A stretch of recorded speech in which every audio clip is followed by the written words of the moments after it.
नमस्कार दोस्तों। आज अपने बात करते हैं हर एग्ज़ाम में आने वाले मुख्यमंत्री से संबंधित क्वेश्चन की। तो आजकल आपको पता है पॉलिटी का ट्रेंड थोड़ा अलग से चल रहा है, तो इसलिए अपने बात करेंगे एक नए टॉपिक की। देखो, अनुच्छेद वगैरह और सारी चीज़ें वो तो हो जाएगी, वो तो नॉर्मल चीज़ तैयार हो जाती है, लेकिन ये बहुत कम लोगों को पता होता है। एक तो इनका जन्म स्थान, और एक अब ये ऐसे क्वेश्चन, हीरालाल शास्त्री का जन्म कहाँ हुआ, टीकाराम पालीवाल का जन्म कहाँ हुआ, तो इनके जन्म की बात करेंगे। फिर उसके बाद में एक क्वेश्चन ये आता है ट्रेंड में कि इनका क्रम से लगाना। ये क्वेश्चन अभी सेकंड ग्रेड में आया है। तो यदि आपको ये वाले क्वेश्चन आते हैं तब तो आप टाइम ख़राब मत करना इस वीडियो पे, नहीं तो आप मेरे साथ जुड़ें और अपने बात करेंगे। 10 मिनट के अंदर आपके ये मुख्यमंत्री से ये दोनों आने वाले क्वेश्चन ट्रिक के माध्यम से याद हो जाएंगे और कभी नहीं भूलोगे। तो चलो स्टार्ट करते हैं। पहले इसकी बात कर लेते हैं अपने जन्म स्थान की। तो देखो, सबको पता है हीरालाल शास्त्री का जन्म कहाँ हुआ था, जोबनेर में। ठीक है। फिर उसके बाद में CS वेंकटाचारी कोलार, मैसूर में। ये मतलब राजस्थान में बाहर से बनने वाला मुख्यमंत्री है, क्योंकि ये IAS अधिकारी था और इसको यहाँ मनोनीत करके नियुक्त किया गया था केंद्र सरकार के द्वारा। फिर आता टीकाराम पालीवाल, तो ये प्रथम निर्वाचित मुख्यमंत्री था। और फिर आता है जयनारायण व्यास, तो ये निर्वाचित और मनोनीत दोनों थे। तो जयनारायण व्यास का जन्म कहाँ हुआ, जोधपुर में। मोहनलाल सुखाड़िया का जन्म देखो कहाँ हुआ, झालावाड़ में, और ये जैन परिवार से संबंध रखते थे। बरकतुल्ला खान, जोधपुर में। हरिदेव जोशी का जन्म कहाँ हुआ, बांसवाड़ा में। ये मोस्ट इंपॉर्टेंट है, हरिदेव जोशी। भैरव सिंह शेखावत, सीकर, और ये उपराष्ट्रपति भी रह चुके हैं। जगन्नाथ पाड़िया, भरतपुर में इनका जन्म हुआ था। उसके बाद में शिवचरण माथुर, ये भी बाहरी राज्य से आने वाले मुख्यमंत्री है, गुन्ना MP में। ये भी इंपॉर्टेंट है। फिर हीरालाल देवपुरा, सबसे कम कार्यकाल 16 दिन। अशोक गहलोत, जोधपुर सबको पता है, लेकिन वसुंधरा राज्य का ध्यान रखना, मुंबई ग्वालियर घराने में। उसके बाद में टीकाराम पालीवाल इंपॉर्टेंट है। तो आपको कौन, हीरालाल शास्त्री का आपको पता ही है, जोबनेर जयपुर में। CS वेंकटाचारी, ये इतना इंपॉर्टेंट नहीं है पर फिर भी देख लेना, कोलार मैसूर में। टीकाराम पालीवाल का जन्म महुआ दौसा में। जयनारायण व्यास का जन्म जोधपुर में। और मोहनलाल सुखाड़िया झालावाड़ में। बरकतुल्ला खान जोधपुर में। हरिदेव जोशी कांदू बांसवाड़ा में। और भैरव सिंह शेखावत सीकर में। और जगन्नाथ पाड़िया भरतपुर में। शिवचरण माथुर गुन्ना में। हीरालाल देवपुरा का कार्यकाल कम रहा, इसका मिला नहीं मेरे को। अशोक गहलोत जोधपुर में। वसुंधरा राजे मुंबई ग्वालियर में। तो आप ये या तो नोट्स बना लेना या इसका स्क्रीनशॉट ले लेना। अपने बात करते हैं अब नेक्स्ट क्वेश्चन की। जो ये क्रम वाले क्वेश्चन है इनकी बात कर लेते हैं। ये बस थोड़ा सा आपको देखो, चलो बात करते हैं इसकी।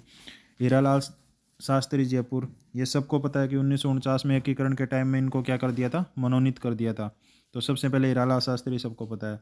CS वेंकटाचारी, तो ये केंद्र सरकार के द्वारा IAS अधिकारी थे, इनको मनोनीत किया गया था। उसके बाद जयनारायण व्यास, देखो ये भी नियुक्त हुए हैं। टीकाराम पालीवाल दौसा, प्रथम निर्वाचित मुख्यमंत्री, क्योंकि 1952 में अपने चुनाव हुए थे, तो टीकाराम पालीवाल दौसा से निर्वाचित हुए थे। इनका ये जन्म स्थान दिए हुए हैं, जन्म स्थान नहीं दिए, सॉरी, ये दिए हुए हैं जहाँ से ये निर्वाचित होकर आए थे, जिस क्षेत्र से, निर्वाचन क्षेत्र से। उसके बाद में जयनारायण व्यास, देखो 1952 से 1954 एकमात्र मुख्यमंत्री जो मनोनीत और निर्वाचित हुआ है।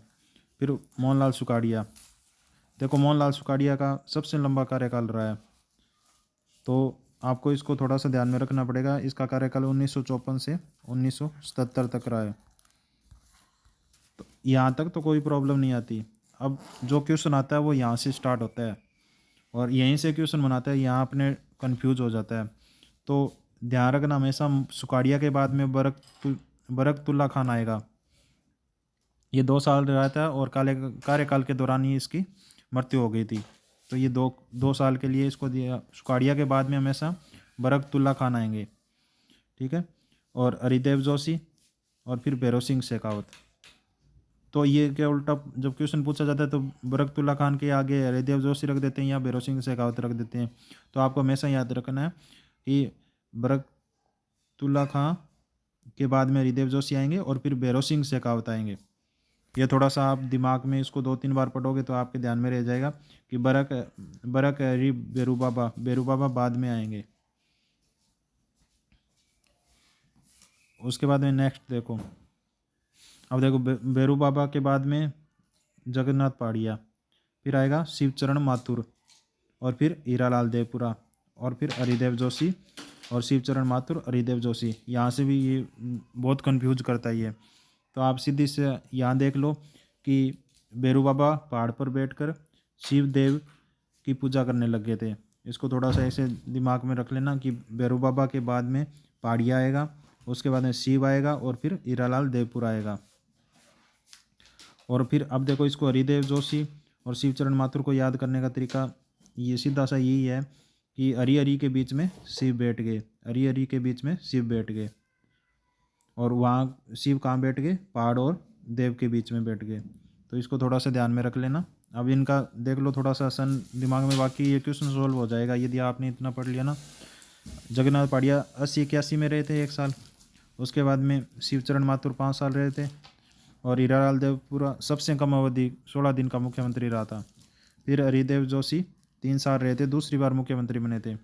ये पहले भी मतलब उसके बरकतुल्ला खान के बाद में आ चुके हैं। तो अब यहाँ हरिदेव जोशी देवपुरा के बाद में आएंगे। उसके बाद में शिवचरण माथुर 1 साल रहे थे और हरिदेव जोशी 1 साल रहे थे। ये तीसरी बार मुख्यमंत्री, 3 बार मुख्यमंत्री, ये भी क्वेश्चन आता है 3 बार शपथ लेने वाले मुख्यमंत्री तो हरिदेव जोशी। उसके बाद में बेरू बाबा को अपने पढ़ के आए थे, किसके बाद में आए थे, हरिदेव जोशी के बाद में और पहाड़िया से पहले। तो फिर अब जोशी के बाद में ही फिर यहाँ आते हैं भैरव सिंह शेखावत। तो ये दूसरी बार मुख्यमंत्री यहाँ बने हैं। और उसके बाद में तीसरी बार मुख्यमंत्री लगातार ही 2 साल तो यहाँ 92 में और फिर 93 से 98 तक तीसरी बार मुख्यमंत्री रहे थे। उसके बाद में अब अशोक गहलोत, वसुंधरा राजे, अशोक गहलोत, वसुंधरा राजे और अशोक गहलोत। अब 2018 से अशोक गहलोत जी है। तो 1998 के बाद में आपको याद करने की ज़रूरत नहीं है कि 1998 के बाद में 5-5 साल ये लोग रहे हैं कि अशोक गहलोत, वसुंधरा और अशोक गहलोत, वसुंधरा और अशोक गहलोत। तो अब एक अपने याद कर लेते हैं इसको। देखो मोहनलाल सुखाड़िया का सबसे लंबा कार्यकाल था, मोहनलाल सुखाड़िया। तो ये 1971 तक रहे थे लगभग। तो उसके बाद में देखो अब यहाँ से क्वेश्चन बनता है बरकतुल्ला खान, उसके बाद में कौन आएगा, हरिदेव, और उसके बाद में भैरू बाबा। फिर भैरू बाबा कहाँ चले गए थे, पहाड़ पर चले गए थे। पहाड़ पर जाकर क्या किया, शिव की पूजा की, शिव देव की पूजा की। तो पहाड़िया, शिवचरण माथुर और हीरालाल देवपुरा। या इसको ऐसे याद रख लेना, पहाड़ और देव के बीच में कौन थे, शिव। फिर उसके बाद में वापस याद करोगे तो वापस हरिदेव जोशी और शिव और हरिदेव जोशी। हरि हरि के बीच में कौन है, शिव। अब हरिदेव जोशी के बाद में भैरू बाबा फिर से आ जाएंगे। तो भैरू बाबा 98 तक रहेंगे, 90 से 92 और 93 से 98। और उसके बाद में अशोक गहलोत 98 से 2003 तक, और नेक्स्ट यही क्रम चलता रहेगा, वसुंधरा, अशोक गहलोत, वसुंधरा। तो दोस्तों अब अपने क्वेश्चन कर लेते हैं।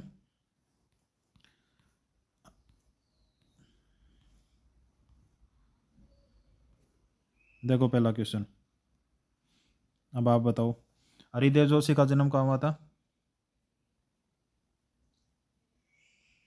खांडू बांसवाड़ा में। हरिदेव जोशी का जन्म कहाँ पड़ा था, खांडू बांसवाड़ा में। अब नेक्स्ट क्वेश्चन, हीरालाल शास्त्री का जन्म कहाँ हुआ था, अपने जयपुर में पड़ा था। हीरालाल शास्त्री का जन्म जयपुर में। तो इसका राइट आंसर हो जाएगा जयपुर। उसके बाद है नेक्स्ट क्वेश्चन, टीकाराम पालीवाल का जन्म कहाँ हुआ था। तो ये इम्पोर्टेंट है, ये दौसा में हुआ था। दौसा में कहाँ से, महुआ दौसा में। अब नेक्स्ट क्वेश्चन देखो।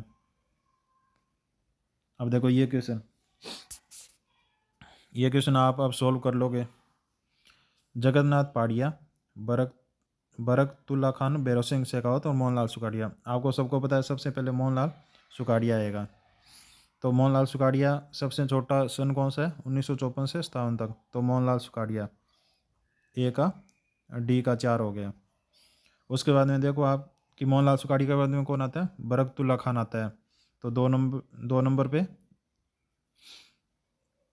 इसके बाद में आएगा। तो वो 1957 के बाद में सबसे छोटी संख्या कौन सी है? तो देखो 1957 के बाद में ये है 1971 से 73। तो बी का 1 नंबर आ जाएगा। उसके बाद में देखो बरकतुल्ला खान के बाद में कौन आएगा? उसके बाद में आएगा हरिदेव जोशी और फिर भैरव सिंह शेखावत। तो अब जो छोटी संख्या है इससे, तो वो देख लो भैरव सिंह शेखावत आ जाएगा। इसका 2 नंबर आंसर हो जाएगा। और अब जगन्नाथ पाड़िया, भैरू बाबा के बाद कहाँ चले गए थे? पहाड़ पे चले गए थे। तो जगन्नाथ पाड़िया 1980। अब आपको यदि मोहनलाल सुखाड़िया और बरकतुल्ला खान का भी पता है ना, तो ये क्वेश्चन हो जाएगा। तो मोहनलाल सुखाड़िया डी का 4 ढूंढ लो। तो डी का 4, तो ये 2 ऑप्शन तो कट ही गए। डी का 4 एक या तो इसमें है और एक इसमें है। अब उसके बाद में अपने को किसका पता है? कि बरकतुल्ला खान का पता है। तो बी का फर्स्ट, तो बी का फर्स्ट ढूंढ लो। बी का फर्स्ट कौन सा हो गया? ये हो गया। और ए का 3rd हो गया और सी का 2 हो गया। तो डी आंसर राइट। अब नेक्स्ट क्वेश्चन देखो। ये अभी अपने इसमें आया था 2nd ग्रेड में। तो अब देखो आपको पता है कि इसमें भैरू बाबा दे रखा है ना। तो भैरू बाबा बरकतुल्ला खान, तो ये गलत हो गया। भैरू बाबा को पहले रख दिया इन्होंने, बरकतुल्ला खान से पहले नहीं आएगा। अब देखो हरिदेव जोशी बरकतुल्ला खान से पहले रख दिया, तो ये 2 ऑप्शन तो डायरेक्ट ही कट गए। और अब देखो बरकतुल्ला खान, भैरव सिंह शेखावत, हरिदेव जोशी। तो इन्होंने भैरव सिंह शेखावत को रख दिया हरिदेव जोशी से पहले, तो ये भी गलत हो गया। अब देखो बरकतुल्ला खान, हरिदेव जोशी, भैरव सिंह शेखावत, जगन्नाथ पाड़िया। तो ये क्वेश्चन सही हो गया कि बरकतुल्ला खान के बाद में हरिदेव जोशी आएगा और उसके बाद में भैरव सिंह शेखावत और जगन्नाथ पाड़िया। भैरू बाबा कहाँ चले गए थे? पहाड़ पे। तो इसलिए दोस्तों ये ऐसे क्वेश्चन सही हो जाते हैं तो अपने कंपटीशन में बहुत आगे चले जाते हैं। इसलिए ऐसे क्वेश्चनों का आगे देखते रहने से ये शॉर्ट टाइम में मैं आपको टॉपिक कराता रहूँगा। इसलिए चैनल को सब्सक्राइब करिए और लाइक करिए। धन्यवाद दोस्तों।